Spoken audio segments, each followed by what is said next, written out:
ഇല്ല കണ്ടോ, വെള്ളച്ചാട്ടം കാണണോ? വേറെ ഒരിടത്തും പോകണ്ട കേട്ടോ. നമ്മളെ വീടിൻ്റെ ഇവിടെ വന്നാൽ നമുക്ക് വെള്ളച്ചാട്ടം കാണണം. കണ്ടോ, ഇതാണ് നമ്മുടെ നടന്നു പോകുന്ന വഴിയും ഇച്ചിരി മഴ വന്നാലുള്ള ഒരവസ്ഥ. കണ്ടോ, ഈ വഴി കൂടെയാണ് നമ്മൾ നടന്നു പോകുന്നത്.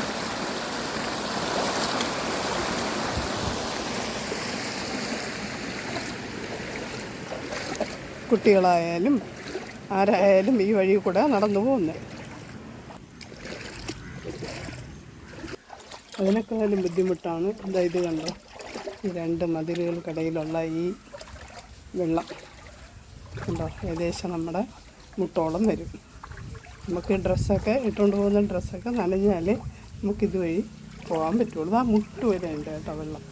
വേണ്ട, ഇത് രണ്ട് മതിലിൻ്റെ ഇടയ്ക്കാണ്, ഈ മതിലിൻ്റെ ഇടയിൽ കൂടെയാണ് ഇവിടെ ഇതുവഴി ഒത്തിരി വീടുകളുണ്ട്. ഇവിടെ വരുന്ന വണ്ടികളും നമ്മൾ നടന്ന് റോഡിൽ കയറിയാലേ നമുക്ക് എവിടെയും പോകാൻ പറ്റത്തുള്ളൂ. റോഡിൽ കയറി പോകുന്നതൊക്കെ ഇതാ ഇപ്പം എൻ്റെ മുട്ട് കഴിഞ്ഞിട്ടും വെള്ളമുണ്ട്. നോക്കി, ഈ വെള്ളത്തിനകത്തൂടെ നടന്നു പോകാനുള്ള.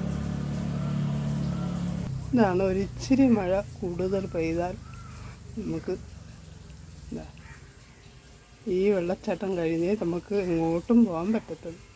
കുട്ടികളെന്തായാലും നടത്തിക്കൊണ്ടു പോകാൻ പറ്റില്ല, ഇതുവഴി എടുത്താലും കൊണ്ടുപോകാൻ പറ്റത്തുള്ളൂ. വെള്ളം കറക്റ്റായിട്ട് പിടിപ്പോകാനുള്ള ഒരു വഴിയില്ല. അത് കാരണം മഴ പെയ്യട്ടെ എന്ന് പറയും. മഴ പെയ്യുമ്പോൾ ഇതാണ് അവസ്ഥ. നല്ല രസമുണ്ടല്ലേ ഇതിൽ കൂടെ നടക്കാൻ.